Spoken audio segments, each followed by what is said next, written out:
यत करिबल बदन करहु अनुग्रह सोई बुद्धिरास शुभ गुण सदन जो सुमिरत सिद्धि होई गणनायक करिबल बदन करहु अनुग्रह सोई बुद्धिरास शुभ गुण सदन बंदौ गुरुपद पदुम पनागा सुरुचि सुवास सरस अनुरागा मंगल भवन अमंगल हारी उमा सहित जहित पत पुरारी सुमिर श्रीवास पाई पसाऊं वर्णौ रामचरित चित चाऊं पानी ग्रहण जब कीन महेशा हर्षे तब सकल सुरेशा हरिया रामचरित सब आए प्रेम पुलक लोचन जल छाए कवन सो काज कठिन जग माही जो नहीं होई तात तुम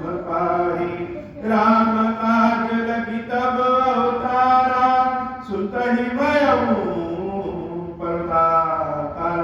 हे महादेव, इस जगत बाबा से जीवन बाबा नाम कार्य कठिन नहीं टूटा संभव या सारे कार्य सरल संभव हो जाते हैं बाबा, अगर आपकी कृपा हो जाए।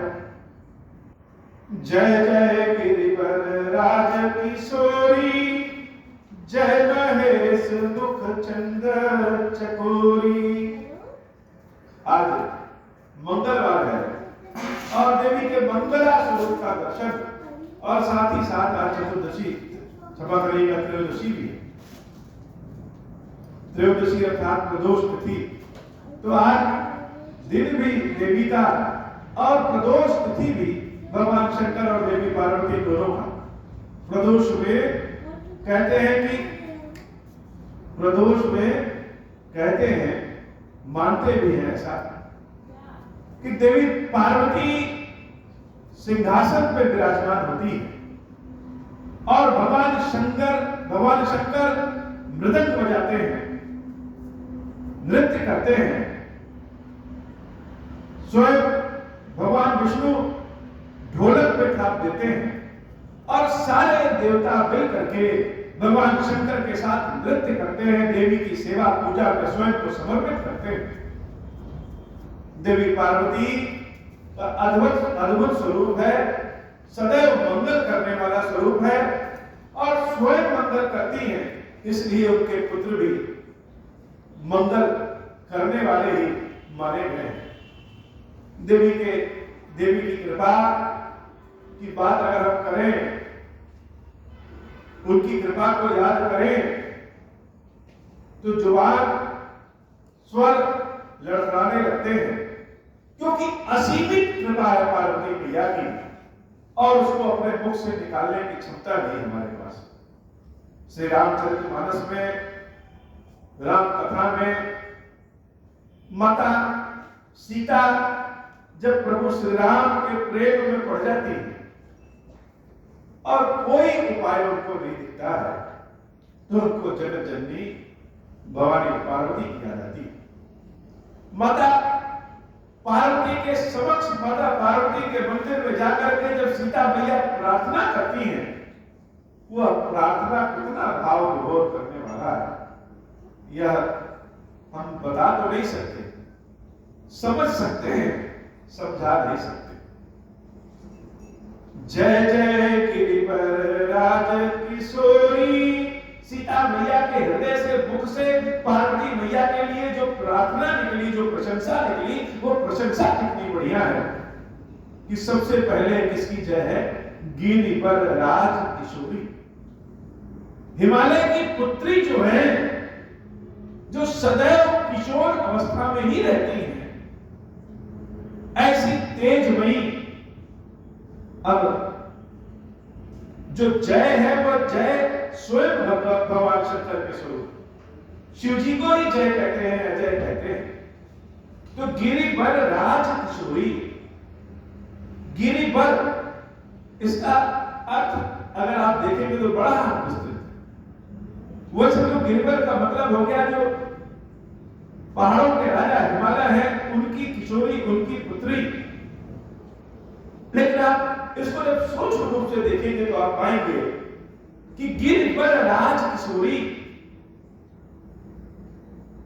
और उसके पहले जय तो जय कौन है? स्वयं भगवान शंकर है। और जो गिरी की पुत्री है, भगवान शंकर के कैलाश में निवास करते हैं। शिव जी का राज तो संपूर्ण संसार में चलता है। तो शिव की प्रिया जो है, जो किशोर अवस्था में सदैव रहती है, जो लावण्य रूप में रहती है, ऐसी देवी पार्वती आपको बारंबार मेरा प्रभाव है। और पार्वती मैया की विशेषता और क्या है? पार्वती मैया की विशेषता ही शिव जी है। जय महेश मुख चंद्र चकोरी। शंकर जी का जो मुख कर्पूर गौरव है, चंद्रमा के समान चमकता रहता है। जो शंकर जी के अंदर लावण्यता है, जो शंकर जी के अंदर करुणा है, जो शंकर जी के अंदर सुंदर है, वो कौन है? शंकर जी की सुंदरता ही पार्वती है। शंकर जी के मुख का तेज ही पार्वती है। शंकर जी की करुणा ही पार्वती है। शंकर जी की दया ही पार्वती है। शंकर जी का स्वरूप ही पार्वती का स्वरूप है। तो सीता मैया ने देवी पार्वती की प्रार्थना जो की, जय महेश मुख चंद्र चकोरी। भगवान शंकर के मुख की तेज हे पार्वती। और इतनी बड़ाई नहीं है, बड़ाई क्या है? जो स्वयं मंगल करने वाली मंगला देवी हैं, उनके पुत्र भी तो मंगल करने वाले हैं, अमंगलों को हरने वाले और मंगल करने वाले। तो माता की बड़ाई तो उनके पुत्रों से भी होती है, उनके संतानों से भी होती है। तो सीता मैया कहती है, जय गज बदन सरासन माता। किसी की मां को संतान के नाम से अगर पुकारे तो बड़ी प्रसन्नता होती है। सीता मैया कहती, जय गज बदन, अर्थात भगवान गणेश जी और सरासन, जिसके 6 मुख होते हैं, ऐसे कार्तिकीय दोनों अमंगल का नाश करने वाले, मंगल प्रदान करने वाले। तो हे पार्वती मैया, जो गणेश जी की माता है और जो कार्तिकेय जी की माता है, आपकी सदा हृदय हो। और यही नहीं, सिर्फ गणेश और कार्तिकेय की माता नहीं, जैसे सीता मैया बताना चाहती है, याद दिलाना चाहती है कि यह मत सोचिएगा कि आप केवल गणेश और कार्तिकेय की ही माता है। आप कैसी हैं? आप किसकी माता है? जगत जननी दामनी बुद्धि गाता। आप तो संपूर्ण संसार की माता है। और पार्वती मैया का शरीर कैसा है? दामिनी बुद्धि गाता, बिजली की चमक के समान उज्ज्वल। नहीं तव आदि मध्य अवसाना। और इस पार्वती मैया का आदि मध्य और अंत कौन ढूंढे? यह मैया तो अनंत है, स्वयं में भी अनंत है, भगवान शंकर के साथ भी अनंत है, और कृपा करुणा दया में भी अनंत है, वरदान देने में, मनोकामना पूर्ण करने में भी अनंत है। नहीं तव आदि मध्य अवसाना, अमृत प्रभाव वेद नहीं जाना। हे पार्वती माता, आपके प्रभाव को तो वेद भी नहीं जान सकते हैं। अमृत है, न मिटने वाला है कभी। और ऐसा है कि वेद भी जानते नहीं है, वो अभी कुछ कुछ लिख देते हैं पार्वती मैया की कृपा के बारे में, संपूर्ण तो जानते ही नहीं है, क्योंकि आदि अंत मध्य तो कोई पार्वती मैया का जानता ही नहीं है। भव भव विभव पराभवकारिणी, जो भवसागर को पार करने वाली है, भवसागर को पार कराने वाली है, जो जन्म देने वाली है, जो पालन करने वाली है, जो संहार करने वाली है, जो तीनों स्वरूप में कारक और कारणी है। हे जगदम्बा, हे पार्वती मैया, विश्व विमोहनी स्वबस विहारिणी, संपूर्ण संसार को जो अपने माया स्वरूप में, मोह स्वरूप में भ्रमित किए हुए हैं, जो स्वयं की इच्छा से विहार करती हैं, जिनके ऊपर और किसी का शासन नहीं, वो जो स्वयं शासक है। हे पार्वती मैया, आपको बारंबार प्रणाम है। और इसके बाद माता सीता पार्वती मैया के सांसारिक स्वरूप की बड़ाई करना शुरू कर देती है। पति देवता सुतीय महो, पति को अपना ईश्वर मानने वाले स्त्रियों में सर्वप्रथम किसका नाम आता है? तो हे भवानी, हे पार्वती, आपका ही नाम आता है। आपका ही नाम आता है। और संसार में जितने भी सुहागन स्त्रियों के लिए या पति को प्राप्त करने के लिए या दाम्पत्य जीवन ठीक करने के लिए, ठीक रहने के लिए जो भी पूजा पाठ व्रत आदि रहते हैं, वह सब पार्वती मैया के ही नाम की देन है। पति देवता सुखी बहु मातु प्रथम तवरेख, महिमा अमित न सकहि कही सहस शारदा से। सीता मैया पार्वती मैया के पैरों को पकड़ करके कहती है कि हे माता, शेष नाग जिनके पास 1000 मुख है और बुद्धि की देवी स्वयं सरस्वती भी आपकी महिमा का वर्णन नहीं कर सकती है, हम कैसे कर सकते हैं। मंगल भवन अमंगल हारी, उमा सहित जय जगत पुरारी। राम को प्राप्त करने की जो लालसा सीता में है, राम को प्राप्त करने की जो इच्छा चाहत सीता में है, उसका सामर्थ्य तो पार्वती मैया आप ही दे सकती है। सेवक तो ही सुलभ फलचारी। हे भैया, आपकी सेवा करने से चारों तरह के पदार्थ धर्म अर्थ काम मोक्ष सब कुछ प्राप्त हो जाता है। वरदायनी पुरारी प्यारी, आप तो वरदान देने वाली है, मनोकामनाओं को पूर्ण करने वाली है। और जो पार्वती मैया की जो सबसे विशेष विशेषता है क्या है, वो विशेषता यह है पुरारी प्यारी। भगवान शंकर की जो प्रिया है वह आप ही। और यह बात जब सीता मैया कहती हैं तो उनके हृदय की इच्छा होती है कि जैसे आप शंकर की प्रिया है वैसे ही हम राम प्रिया हो जाए। ऐसा आशीर्वाद दीजिए, ऐसा कृपा करिए। माता तो अपने बच्चों के हृदय के भाव को समझ जाती। देवी पूजी पद कमल तुम्हारे। हे माता, आपके जो चरण वो कमल है, कमल जैसे कीचड़ में खिला रहता है, सरोवर में खिला रहता है, वैसे ही हमारा जीवन कीचड़ की तरह है, सब एकदम से दलदल की तरह है। माता, आपके चरण को जब पकड़ लेंगे उसी से भवसागर पार होगा। और हे भैया, आपके चरण तो सबसे पवित्र है। और मैं तो पकड़ ही रही हूँ आपके चरण, लेकिन आपके चरण कौन? देवता लोग भी पकड़ते हैं, मनुष्य लोग भी पकड़ते हैं, ऋषि मुनि सब पकड़ते हैं। ऐसा संसार में कौन है जो पार्वती देवी की कृपा प्राप्त करना न चाहे। देवी पूजी पद कमल तुम्हारे, सुर नर मुनि सब होहि सुखारे। किसी को अगर सुख प्राप्त करना हो तो बिना पार्वती की कृपा के तो प्राप्त नहीं कर सकता। जैसे बिना जल के जीवन नहीं है, वैसे ही बिना पार्वती मैया की कृपा के सुख नहीं है। मोर मनोरथ जानहुनी के। अब अपनी बात कहे तो कैसे कहे? एक भक्त जब भगवान के पास, देवी के पास आता है तो अपनी बात कहे तो कैसे कहे? पहले तो यह कि कहना नहीं आता, हृदय में चाहत है, उसको शब्द में बताना नहीं आता। और दूसरी बात यह कि कुछ बात कहने से जब अपने कान सुनते हैं तो स्वयं में संकोच हो जाता है। कहेंगे तो बहुत लोग जान जाएंगे, इसलिए हे माता कह नहीं सकते। लेकिन आप हृदय में बसती हैं, इसलिए मनोरथ को जानती हैं, मन की इच्छा जानती हैं। मोर मनोरथ जानहुनी के, बसहु सदा पुर सब ही के।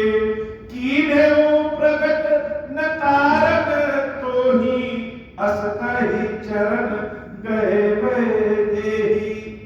इसलिए हम अपने हृदय की चाहत को शब्दों से नहीं बता रहे हैं। ऐसा कह करके सीता मैया पार्वती माता के चरणों को पकड़ लेती। यह कथा बीच से सुन रहे हैं, इसलिए इसके भाव की ओर जाना जरूरी है। जब सीता स्वयंवर की कथा पुष्प वाटिका से सुनते हैं तब समझ में आता है कि राम के विरह का दर्द क्या होता है, सीता के हृदय में राम की इच्छा क्या है। सीता मैया अपना सब कुछ छोड़ करके राम को प्राप्त करना चाहती हैं। और जब कुछ नहीं समझ में आया तो माता पार्वती के चरणों को कस के पकड़ लिया। मोर मनोरथ जानहुनी के। हम जो अपने चरणों को पकड़ रहे हैं, जैसे कोई व्यक्ति हमारे शरीर को स्पर्श करे तो समझ में आ जाएगा कि हमको बुखार है कि नहीं है। हृदय की धड़कन, कोई हृदय पर हाथ रखे तो जान जाएगा कि बढ़ी है कि घटी है। वैसे ही जब देवी पार्वती के चरणों को सीता मैया पकड़ी तो जैसे सब कुछ जान गई बिना कहे कि सीता की इच्छा क्या है।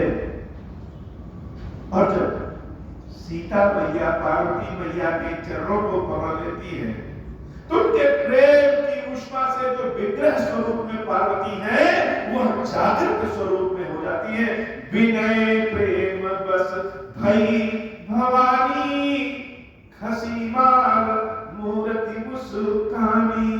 जब हम देवी की पूजा करते हैं, प्रभु की पूजा करते हैं और कोई पुष्प अगर आकर के अपनी झोली में गिर जाए तो अपार प्रसन्नता होती है। लगता है जैसे बाबा ने आशीर्वाद दिया है, बात दिया है। पार्वती मैया के जब चरणों को सीता मैया पकड़ करके उनके चरणों पे झुक करके रो रही है तो वह जो पार्वती मैया का विग्रह है वो मुस्कुरा दिया और देवी के गले से जो माला गिरी वो सीधे सीता मैया के गले में गिर गई। जब सीता मैया के गले में माला गिरी तो सीता मैया बड़ी प्रसन्न हो गई। सादर सिय प्रसाद सिर धरो, उस माला को उठा करके अपने शीश से लगाती हैं कि देवी पार्वती की साक्षात कृपा मिल गई। बोली गौरी हर्ष धीर धरो। और वह विग्रह जागृत अवस्था में आकर के पार्वती मैया हर्ष के शब्द को लेकर के सीता से बोलती है, सुन सिय सत्य आशीष हमारी, पूजहि मन कामना तुम्हारी। हे सीता मेरा सच्चा आशीर्वाद सुन लो। पूजहि मन कामना तुम्हारी, तुम्हारे मन में जो इच्छा होगी वह अवश्य पूर्ण होगी और ऐसा पूर्ण होगी कि संसार में पूजित हो जाएगी। कामना की पूजा होने लगेगी। जैसे मेरे हृदय की कामना थी बाबा किनेश्वर महादेव जी की स्थापना और इस कामना की संपूर्ण संसार में पूजा हो रही है। सब बाबा किनेश्वर महादेव जी और देवी के मंदिर में जो लोग भी आते हैं वह देवी और बाबा की सेवा पूजा करके जाते हैं। तो कुछ कुछ मन की इच्छाएं ऐसी होती हैं, कामना ऐसी होती है कि वह पूजित हो जाती है, सारे संसार का भला हो जाता है। पूजहि मन कामना तुम्हारी, नारद वचन सदा सुचि साचा, सोबर मिलहि जाहि मनु राजा। अब कौन सी कामना पूर्ण होगी? जैसे सीता मैया बिना बोले सब कुछ बोल दे रही है, वैसे ही पार्वती मैया ने भी बिना नाम लिए बोल दिया। क्या बोल दिया? सो वर मिलहि जाहि मनु राजा। जो तुम्हारे मन में इच्छित वर है वह तुमको निश्चित रूप से प्राप्त होगा। सबसे बड़ी चीज क्या होती है? चाहत। हृदय में इच्छा जब उत्पन्न होती है और ऐसी इच्छा उत्पन्न हो कि जिसके बिना रहा नहीं जा सकता तो निश्चित रूप से उस इच्छा के लिए श्रद्धा और विश्वास मिलता है और वह इच्छा पूर्ण होती है। इच्छा ही नहीं है तो क्या मिलेगा? पूछी सीता के मन में जो इच्छा है, हे सीता वह इच्छित वर तुमको प्राप्त होगा। और कैसा प्राप्त होगा? मन जाहि राज हुकली हो सोबर, सहज सुंदर सावर। जो मन में तुम्हारे है, जिसकी चाहत है वह वर कौन सा? जो सहज है, सुंदर है। अब राम और लक्ष्मण तो दोनों सहज और सुंदर हैं, तो उसमें कौन सुंदर? सांवर, जो श्याम रंग का है। और यही नहीं, देवी ने उस वर अर्थात प्रभु श्री राम के व्यवहार और विचार के बारे में भी बताया। करुणा निधान सुजानशील, स्नेहु जानत रावर। वो करुणा का निधान है, बहुत ही ज्ञानवान है और अथाह बल और ज्ञान होने के बाद भी व्यवहार उसका शील युक्त है। और जो सबसे बड़ी बात, सीता तुम्हारे हृदय में जिस राम के लिए स्नेह है, जो प्रेम है, सिर्फ तुम्हारे हृदय में नहीं है, राम के भी हृदय में है। और जो सबसे बड़ी बात यह है कि तुम्हारे प्रेम को राम जानते। इसलिए देवी पार्वती ने क्या कहा? सदैव जानत रावरो। तुम्हारे हृदय के प्रेम को राम जानते हैं। यही भांति गौरी आशीष सुन सिया, सहित ही हर्षी अली, तुलसी भवानी पूज पुनि पुनि मुदित मन मंदिर चली। ऐसा आशीर्वाद जब पार्वती भवानी ने देवी सीता को दिया तो देवी सीता का मन प्रसन्न हो गया और तुलसी भवानी पूज पुनि पुनि, वो भवानी की पूजा बार बार करके हंसते मुस्कुराते हुए सीता मैया अपने माता जी के पास आने लगी। तो जैसे सीता माता ने पार्वती मैया की सेवा पूजा की, देवी मंगला गौरी की सेवा पूजा की, हे माता हमको तो ऐसा नहीं आता है, लेकिन आप तो वही जिस सीता के हृदय की बातों को आप जानती थी, वैसे मेरे हृदय के भाव को जान जाइए और कृपा करिए, हमारे ऊपर कृपा करिए, हम सबके ऊपर कृपा करिए। हे मंगला भवानी, हे पार्वती मैया, बारंबार आपको प्रणाम है और कृपा प्रदान करिए। मनुजाहि राज हो मिली हो सोबर सहज सुंदर सांवरो, करुणा निदान सुजान शील स्नेहु जान रावरो। यही भांति गौरी आशीष सुन सिय हिय हर्षि अरि तुलसी भवानी पूज पुनि पुनि मुदित मन मंदिर चली। जान गौरी अनुकूल सिय हिय हर्ष सुन जाई कही, मंजुल मंगल मूल बाम अंक फरकन लगे। महादेव शिव शंभु अब हो प्रसन्न प्रभु मोह पर, नाथ दीन पर नेहु निज पद भगति देहु प्रभु, पुनि दूसर बर देहु। तब माया वश जीव जड़ संतत फिरहि पुराना, हम पर क्रोध न करिय प्रभु कृपा सिंधु भगवान। शंकर दीन दयाल अब हम पर हो कृपाल, साप अनुग्रह होई जहि विधि नाथ घोरहि काल। दीन दयाल विरुद्ध संभारी, हरहु नाथ मम संकट भारी। जय विधि होई नाथ हित मोरा, करहु सुबेटी निदास में पूरा। राम राज बैठे त्रैलोक, हर्षित भय गए सब शोका। जैसा काम नर सुनहि जगावहि, सुख संपत्ति नाम पावहि। जो इच्छा करि हम मन माहि, हरि प्रसाद कछु दुर्लभ नाहि। मंगल भवन अमंगल हारि, उमा सहित जहि जपत पुरारी। बोले श्री खीरेश्वर महादेव जी, खीरेश्वरी मैया की सदाई जय हो। खीरेश्वर हे भगवान शंकर, आप ऋण पातक दुर्भाग्य और दरिद्रता की निवृत्ति के लिए तथा संपूर्ण पापों का नाश करने के लिए मुझ पर प्रसन्न होइए। मैं दुख और शोक की आग में जल रहा हूँ, संसार भय से पीड़ित हूँ, अनेक प्रकार के रोगों से व्याकुल और दीन हूँ। खीरेश्वर मेरी रक्षा कीजिए। देव देवेश्वर सबको निर्भय कर देने वाले महादेव जी, मेरी इसकी हुई पूजा को पार्वती जी के साथ ग्रहण कीजिए। मेरा मंगल करिए महादेव। शिव शंभु महादेव, शिव शंभु महादेव, शिव शंभु